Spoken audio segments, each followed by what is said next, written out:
Well, former U.S. Vice President Dick Cheney has canceled a trip to Canada after his security advisors deemed his visit too dangerous. Now, Cheney was last in Canada in September of last year. That's when angry protests broke out against his visit.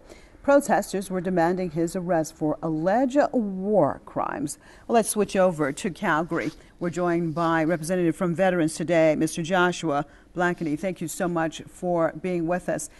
Let's talk about the significance of this and that Cheney felt threatened enough to even cancel his visit. Thanks for being with us.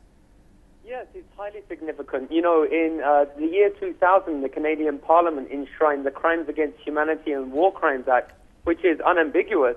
Those who are even just suspected of having participated in war crimes or crimes against humanity, let alone having confessed to them in their memoirs, as Dick Cheney and George Bush have, are completely inadmissible to Canada. They're not allowed in the country.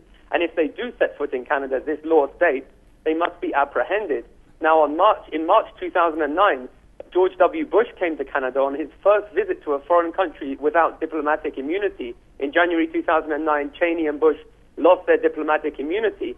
And this was a test case in the world, and the Canadian government afforded impunity to George W. Bush on that occasion. And actually, right here in the city of Calgary, my friend Splitting the Sky attempted a citizen's arrest on George Bush.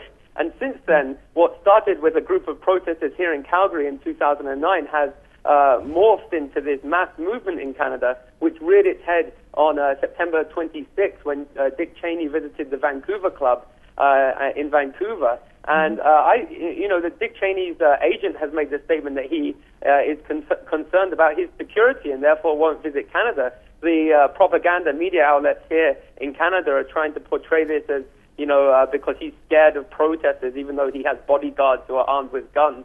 I think that he's actually scared of the law enforcers in Canada, that actually there are political forces in Canada who are angry with the incumbent regime here for affording impunity and abrogating Canadian law. You know, you talk to quite ordinary people on the street here in Canada who are non-political, who are apolitical, and they know that, if the law was being enforced and being enforced consistently and equitably, that Dick Cheney and George Bush would be inadmissible to Canada, and Benjamin Netanyahu for that matter. And so there are vested interests that want to have a situation where there is the rule of law, for working class people, but the kind of elite are above the law. That if you're from Texas or from Washington, from Tel Aviv, you don't have the law applied to you. But many Canadians aren't happy with that. And in fact, in Canada, in the last election, we had a quite left-wing socialistic party win many seats in the Canadian Parliament, and their immigration critic in the Canadian Parliament has come out and said that Dick Cheney and George Bush are inadmissible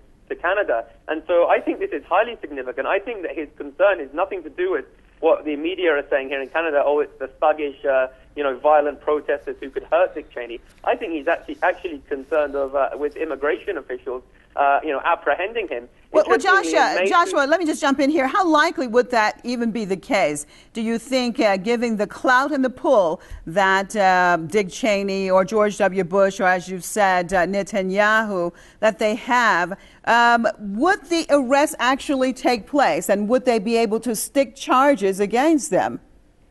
Well, as I say, the immigration critic in the Canadian Parliament, who's leading the opposition in the Canadian Parliament, has come out and said that if they set foot in Canada, they must be apprehended. Okay. We have a group of jurists in Canada who form the group Lawyers Against the War, who every single time Bush or Cheney tried to enter Canada, they inform the relevant authorities that it's their legal obligation, because, of course, these are the people who kidnapped a Canadian child soldier, Omar Khadr, dragged him off to Guantanamo Bay, tortured him, apprehended him with no habeas corpus.